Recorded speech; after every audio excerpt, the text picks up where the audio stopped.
Hi there. I'm getting me on a breezy September day, but I wanted you to be able to see the beautiful trees, in the breeze, and to think about the Lord as you listen today to my short video. If you haven't heard the other ones, we're going through Matthew 5. So today we're going through Matthew 5:7. This is the fifth teaching.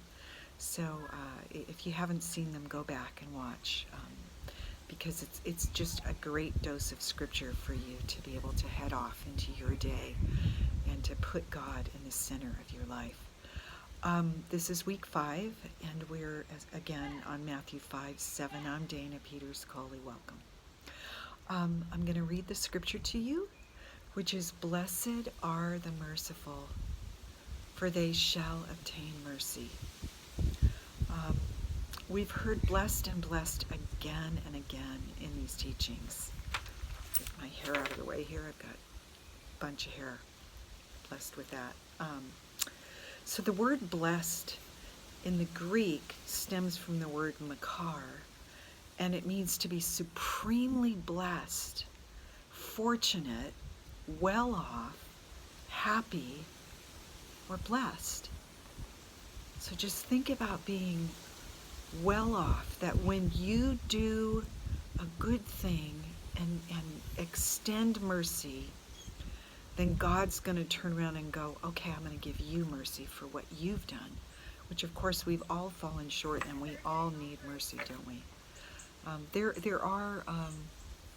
There's balance in Scripture, so we definitely go through the Scripture and look at what is balance. God says love others as we love ourselves, so we're not to do things detrimental or harmful. If someone else is doing harmful things, we're to submit mercy, though, yearning to bring people back to a right way. Merciful then is to obtain, receive, show mercy on, but it can also be aroused by the suffering of another. So we're going to have our eyes open to what others are going through as well, and extend that kindness to them. And then God will extend His kindness to us, which of course is what we want, right? So here's another scripture. This is from Galatians 6. And I'm going to read 6:7, and then a little bit later 6:8 to you. Be not deceived. God is not mocked. For whatsoever a man sows, that will he reap. So we are to sow mercy, and then we're going to reap mercy. And then he goes further in Galatians. So we're going to read that. For he that sows to his flesh shall reap the flesh corruption. Now that's literally the flesh of himself. But he that sows to the Spirit shall reap life everlasting. So the times when we're sowing into the Spirit, think about extending yourself into prayer, into times with God, into seeking Him and learning how to listen for His voice and listen to Him. If you're sowing into the Spirit, you're going to reap life everlasting. So if we're sowing mercy, you're going to reap mercy. So we definitely want to be kind and extend that kindness to others. But learning how to operate and listen for the Lord and listen for that balance in our lives, which one of my favorite scriptures, this really helped me years ago, is a scripture which is Proverbs 11:2, and from the King James it says, a false balance is an abomination to the Lord, but a just weight is His delight.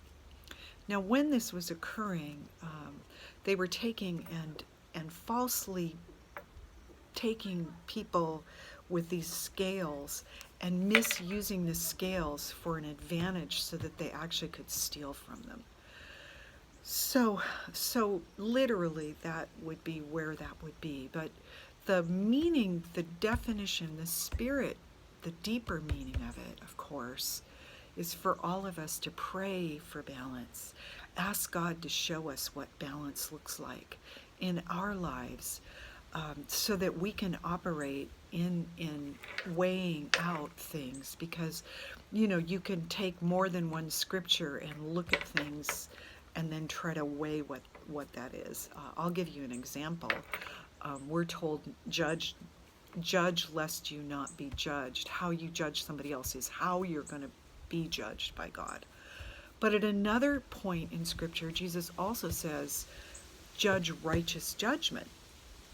So we're told to judge righteously, and we're instructed to judge, but at the same time we're told not to judge, because however we're going to judge, that's weighed on us. And so that's where we weigh out those scriptures as we look at our situations, or as we take into consideration other people and their circumstances. So to get back to our scripture, to read it once again, what Jesus said, "Blessed are the merciful, for they shall obtain mercy."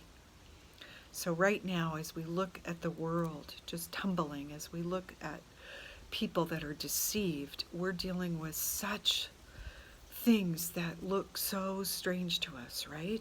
And of course, we want to judge righteously, but at the same time, we want to deliver people and lead them back to the Lord.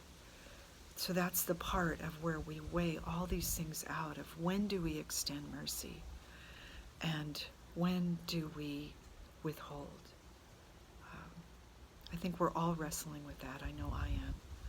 And I hope this helps you today as you consider these words. God bless you. Come back next week. Next Tuesday, I'll be releasing another Bible study on the Sermon on the Mount.